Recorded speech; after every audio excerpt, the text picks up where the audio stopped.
11th May 2026. Simply putting up my sh- uh the next pen for the sheep. So I am simply testing out this feature of how it works. And so if you come in, you see me, or you drop by, that's all this is. I'm testing the feature. So with that being said, this pasture out here looking amazing. Let's see if I can turn this. Nope, it doesn't work the same way. That's okay. There we go. Okay, so simply put, when you're unrolling, I should say that this fencing is very easy if you have pre-cut an area. Um, I'd like to try to keep these lines straight as can be, so we adjust those. But it'll take a couple times. With that being said, let me show you what these rolls look like once you purchase them. Now these are 164 feet, I believe. And with that being said, they're pretty good. This black and white stuff, the tensile strength is good. I like the length of it, but they do have a sag if you've got dips. So you just got to be careful around the curves, etc. It does come with a couple. You can purchase a couple of posts that'll come with it, but this is what it looks like when you first purchase it. These are the extra posts that I'm talking about. They've got a part on top where you can um, go underneath, pop it in, and then drive this into the ground. It's very helpful when you're moving this kind of stuff.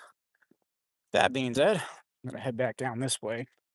It is a beautiful spring morning, and so we are letting sheep get to the pasture, eat, and kind of regenerate all this soil. Now, I got them under these power lines.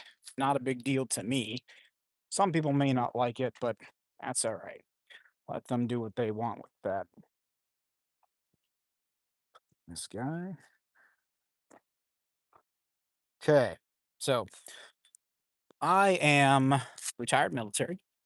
Gonna give you a longer story now. I retired to come back and take care of my mom and my dad. And my intent being here on this homestead, well, one, make it into a homestead, be a little more self-sufficient.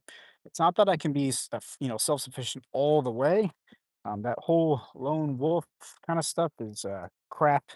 It doesn't work. Okay, that's not how humans work. That's not how society works. But that's here on the homestead.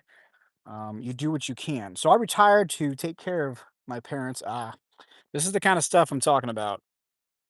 Okay, when so right now this got slack. It got stretched out from a what's it called, a tree when I was moving it. And so now I'm pretty stretched out. So I'll have to use that post essentially. Use that post to clear it or to put it back up, get keep it taut and whatnot. So that being said, I'm gonna head back up there, grab that. So retired out, take care of mom and dad. Mom and dad, or dad died about 60 days after I got back from Japan. And so then it was chaos of just trying to build a house, build the homestead, not go, have an identity crisis, if you will. And so I recommend that you don't do try to do it all at once. Don't try to do everything at once. Figure out when you get to your homestead, whether that's an acre or 50 acres like I've got, simply learn to love the land, see what you got. Let's see. I don't know how to pronounce your name. Brajez Weredevil 123. Mike Schmooky. So that is my name. And this is the Fount Farm where I'm building up a homestead. Just heard some deer crashing through the area.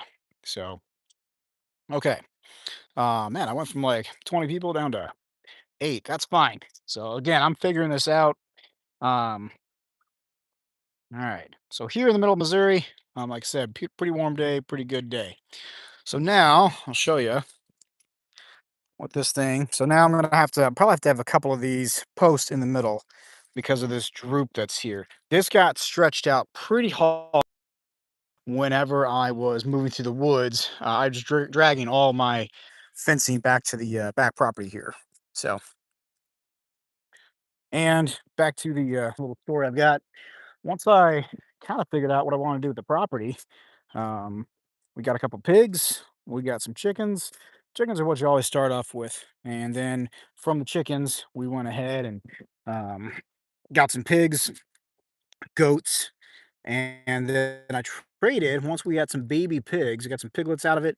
We traded the piglets for the sheep that we've got now, and so that's what we're working on. It's just this kind of regenerative agriculture. So now let me show you something.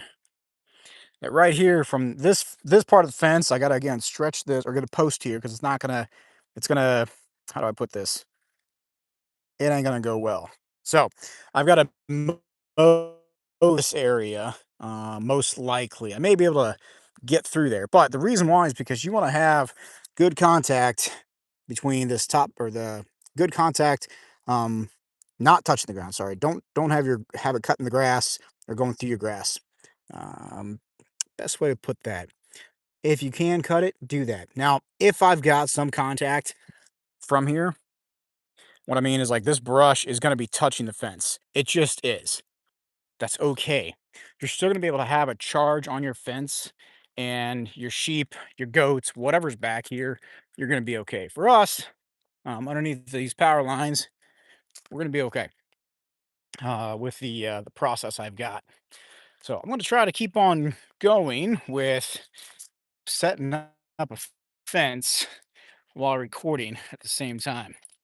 I don't know. It's the first time I've given this a shot. Let me show you the sheep right now. This is the whole purpose I'm doing this. Here's my service dog, Val, and here are the sheep. So, hey there. St. Croix are what these are. Uh, St. Croix sheep. I've got one ram in there. The rest are ewes. So, they are essentially going to be moved over here. This is what this past pasture looked like. So, they've still got some eating they could do, but we're coming up on a week. So, the purpose is move them every few days. That way they stay healthy, they don't get diseases, etc. while they're in their pasture area. You do have to put mineral blocks back here. You do have to have salt blocks.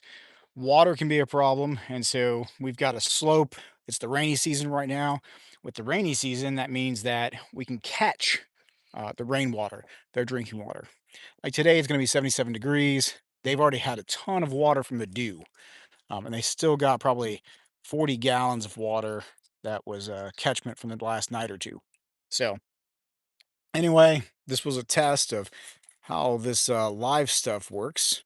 I don't know how, and I'll have to review it, right? See how well the feedback is, how quick it was. But hope all is well. Appreciate you guys. I mean, those that are watching, I appreciate it. And if give some comments on what you're looking for from a homestead video, essentially a guy that's just starting off. So thanks a lot for checking in. Again, this is just a test video. Take care.